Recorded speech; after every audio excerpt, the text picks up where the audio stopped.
Tania, cuéntanos, ¿qué es la resistencia antimicrobiana?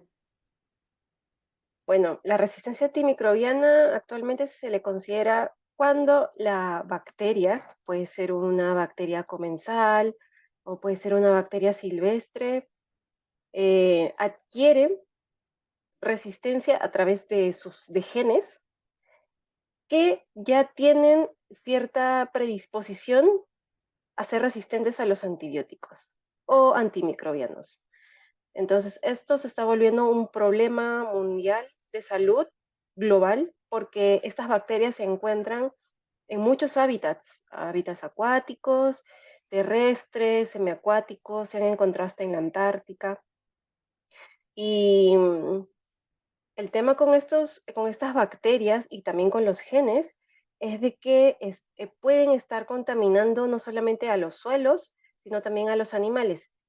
Cabe destacar que este problema nace netamente a partir de la presión humana debido al abuso y al no buen uso de los antibióticos, tanto en medicina humana como en veterinaria.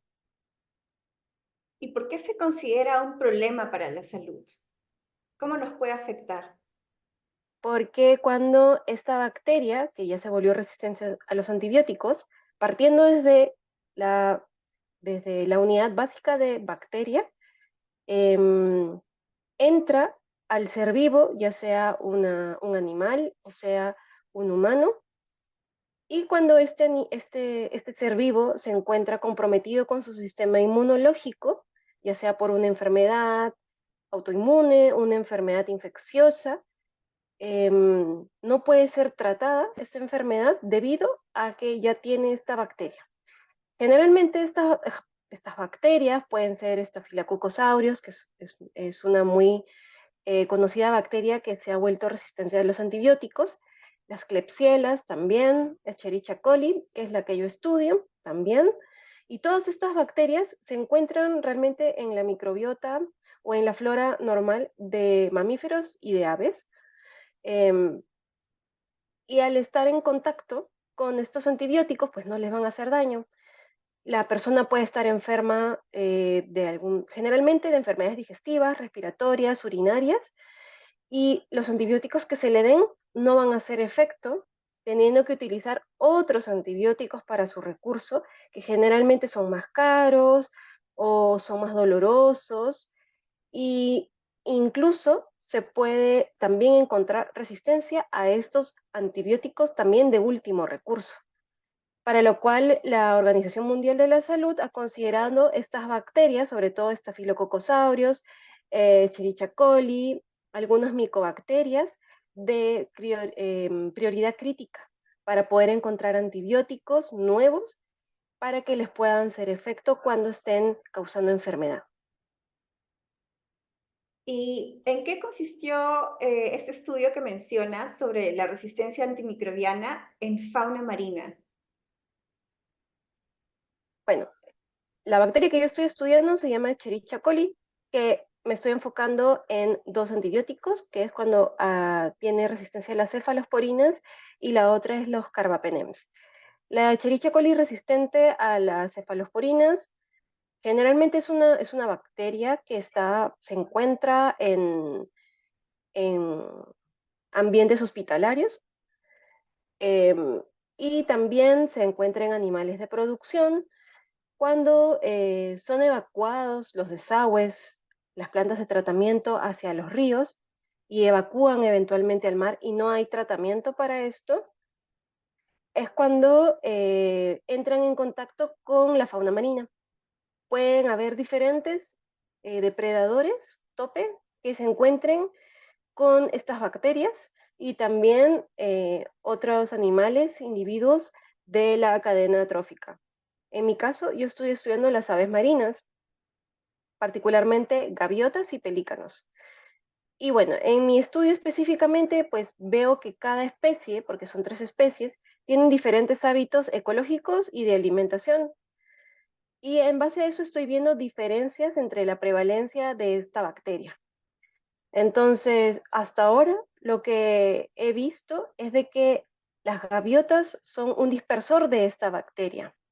Son portadores y pueden dispersar esta resistencia antimicrobiana de esta Escherichia coli alrededor del país, de su localidad bastante céntrica y también intercontinental. Entonces, esta es la gran importancia que tiene hacer o estudiar la resistencia antimicrobiana en gaviotas, y también como la gaviota es una especie sinantrópica, o en otras palabras, quiere decir de que está muy cerca de todo lo que es el desarrollo costero causado por el hombre, convive con el hombre de una manera bastante tranquila, se adapta muy bien, forrajea, se alimenta de la basura o de otros desechos humanos, entra en contacto otras, con otras actividades del ser humano, como pueden ser deportes acuáticos, como pueden ser los perros también que llevan las personas a las playas. Y esto va a hacer que el contacto entre la gaviota y el humano se acorte y pueda haber una contaminación entre la gaviota y el humano y viceversa, humano y gaviota. Entonces, por eso es la importancia, porque esta bacteria está básicamente bailando entre un hospedador a otro y puede estar también contagiando, o sea, esta gaviota puede irse a lugares más pristinos a seguir contaminando. Y muchos animales que son totalmente vulnerables quedan a la merced de este contagio. ¿Y por qué es importante que identificar esta bacteria específicamente en estas especies marinas? Porque son especies que en realidad no deberían tener un impacto humano, pero lo tienen. Entonces esto nos puede ayudar a dimensionar cuánto la resistencia antimicrobiana está afectando al ecosistema marino y a la fauna marina en sí. La investigación se realiza en 2 lugares de Chile. La primera es en la región de Valparaíso, concretamente en una ciudad pequeña que se llama Algarrobo. Algarrobo es una comunidad, ya lo dije, es pequeña, pero la particularidad es de que se encuentra en medio del ecosistema marino de la corriente de Humboldt, claro, pero tiene un islote donde están especies endémicas de la corriente de Humboldt, como el pingüino de Humboldt, el pelícano, los piqueros, y que no tienen tanto contacto con el ser humano como sí lo tienen las gaviotas. Y al mismo tiempo está la gaviota dominicana, que es una gaviota que básicamente la vemos en básicamente todo el mundo, el género Larus, que es el género del nombre científico de esta gaviota, pero que también se encuentra básicamente en toda Sudamérica. También incluso la podemos encontrar en la costa atlántica. Entonces es una especie que es residente de Sudamérica.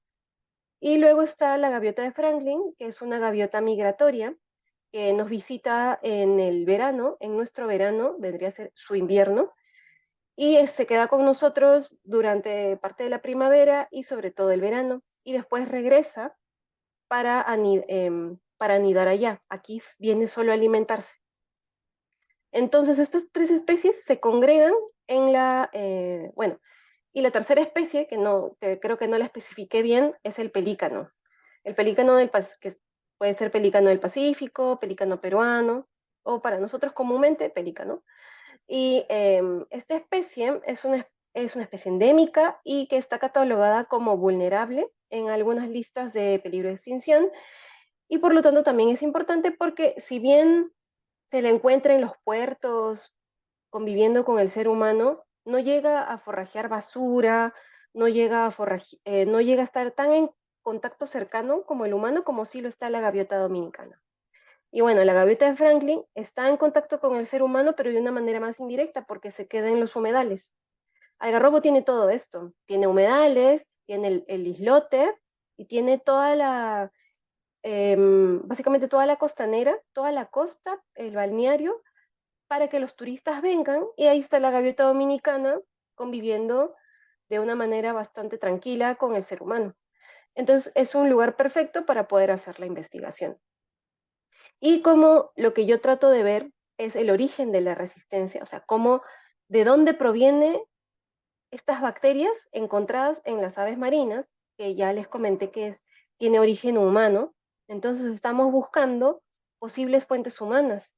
Pueden ser los desagües, pueden ser también los perros, y aquí también he puesto los peces porque es el alimento primordial de las gaviotas, sobre todo del pelícano y de la gaviota dominicana.